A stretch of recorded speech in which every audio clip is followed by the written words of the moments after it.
So look, if you're not going to do stuff this year, you be honest with yourself and go, yeah, I have password manager, but it is so hard to stay on top of this.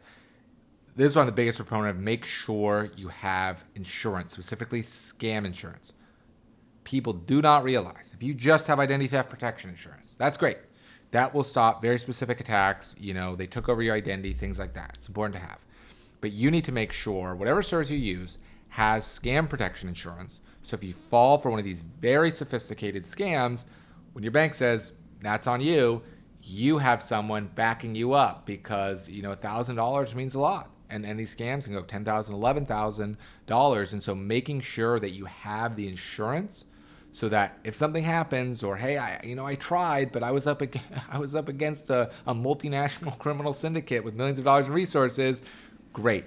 Make sure all these companies have cyber insurance. It is like the most needed thing. When I talk to insurance companies, the biggest thing that pays out is these different scam insurance policies because it's happening so much.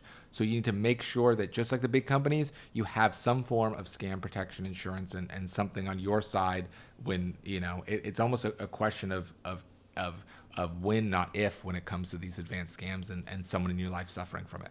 When you look at tools, I think it's making sure, hey, they're using AI. Am I using AI and machine learning in my tools?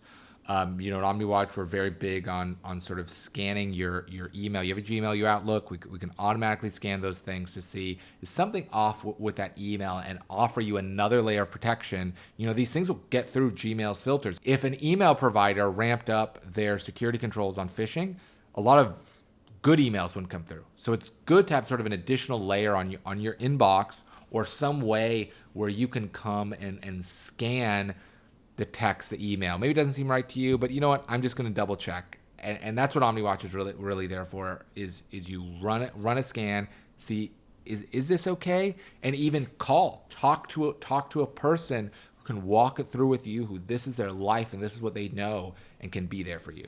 To that point, the way these spam filters used to work for these providers is they would see the content of the message because these scammers would send out millions of messages that are all the same.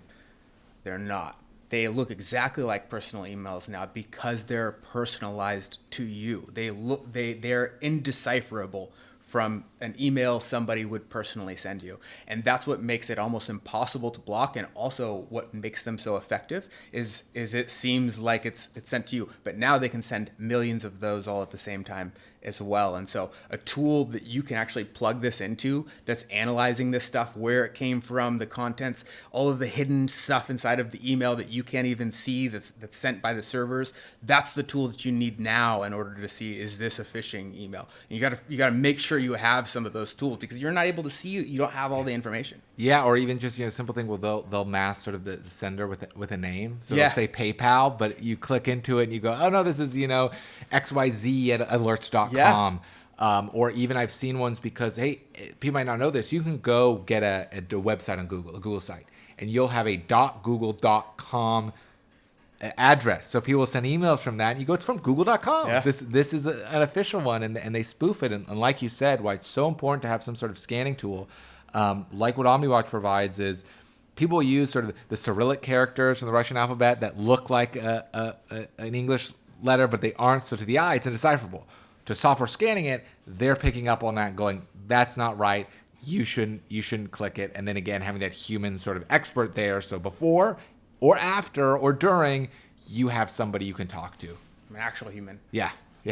Who knows this stuff? They might not be able to reach out to you, but that's why we sort of have sort of a paid stable of Shems and other people that they can call up and are trained, and all they're doing is living scams. And hey, you can't call your kid, or you don't want to bother somebody, or it's embarrassing. Great, you can call someone at OmniWatch and they'll sit there with you and they'll look through and they've seen it all and can identify the red flags. So the doctor is going to tell you not to smoke and not to eat unhealthy.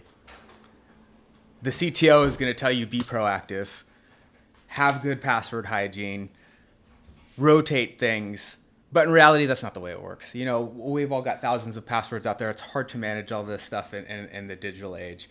So if you can't be proactive, and I think also too, you got to realize it's not a matter of if, it's a matter of when, right? The proactive is just trying to limit the scale and the size of it. That's what the proactive nature is. And so if we have that mentality of it's going to happen, then you have to ensure yourself behind it happening. Same kind of idea with, car insurance. You can drive as carefully as you want. You can buy a bus of a car, but that's not going to stop somebody else from blowing a red light and T-boning you, right? There is the inevitability that this will happen, and the reactive nature of having somebody that you can trust help you and having insurance to be able to set you back up is key for that. Yeah, and making sure it's that sort of the scam protection insurance, because again, I think to people it's just cybercrime. And unfortunately, to insurance companies, just like they're going to look at, well, is that thing in healthcare, is that really needed, or things like that? It's the same. So, hey, if you have the identity theft insurance, great. Does it have that scam element? And like you said, if you drive, you see all sorts of crazy drivers. And we know you all at home are both great drivers and very proactive when it comes to cybersecurity, never reusing passwords, never clicking links. But we all have a friend who clicks around like crazy. So for them, get them some or send them a link to go, you really need this. I have a friend who's constantly clicking on links and going, oh, please stop it. It's a matter of time, or buying stuff on Facebook Marketplace. And you're going, this is not going to end well for you. So we know you all do great hygiene and would never take any risks.